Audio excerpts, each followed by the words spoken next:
പരിശുദ്ധ റമദാനിലെ ആദ്യ വെള്ളിയാഴ്ച മസ്ജിദുകൾ വിശ്വാസികളെ കൊണ്ട് നിറഞ്ഞു കവിഞ്ഞു. ദൃഢവിശ്വാസത്തിന്റെ നേർക്കാഴ്ചയായി വ്രതാനുഷ്ഠാന പുണ്യവും പ്രാർത്ഥനാ തീക്ഷ്ണതയുമാർന്ന ആദ്യ വെള്ളിയാഴ്ച.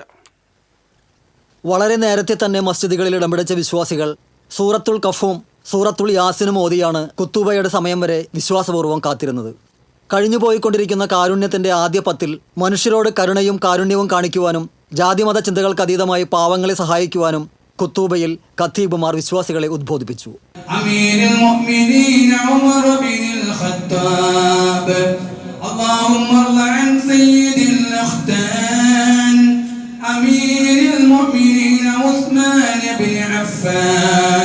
ഒപ്പം സമാനതകളില്ലാത്ത വിധം പടർന്നു പിടിച്ചുകൊണ്ടിരിക്കുന്ന ലഹരിക്കെതിരെ വിശ്വാസി സമൂഹം പൊതുസമൂഹത്തോടൊപ്പം നിന്ന് പ്രതിരോധിക്കണമെന്നും ഖത്തീബുമാർ പറഞ്ഞു.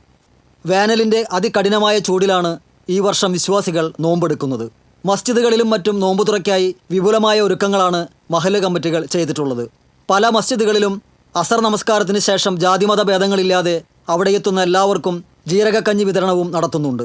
കാരക്ക കൊണ്ട് നോമ്പ് മുറിച്ച് പിന്നീട് ജ്യൂസും പഴങ്ങളും മറ്റും കഴിച്ച് മഗ്‌രിബ് നമസ്കാരത്തിന് ശേഷം ചായയും പ്രത്യേകം തയ്യാറാക്കുന്ന ജീരകക്കഞ്ഞിയും കുടിച്ചാണ് വിശ്വാസികൾ മസ്ജിദുകളിൽ നിന്നും വീടുകളിലേക്ക് പോകുന്നത്. ഇഷാ നമസ്കാരത്തിന് ശേഷമുള്ള തറാവീഹ് നമസ്കാരത്തിനു വേണ്ടി വീണ്ടും വിശ്വാസികൾ മസ്ജിദിലെത്തി രാത്രി ഏറെ വൈകിയാണ് പിരിയുക. മഹല്ല് കമ്മിറ്റികളുടെയും വിവിധ സംഘടനകളുടെയും മറ്റും നേതൃത്വത്തിൽ അരിയും പലവ്യഞ്ജന സാധന സാമഗ്രികളും അടങ്ങിയ കിറ്റുകളും മറ്റും നിർധനരായ കുടുംബങ്ങൾക്ക് വിതരണവും ചെയ്യുന്നുണ്ട്. TCV news, Thrissur.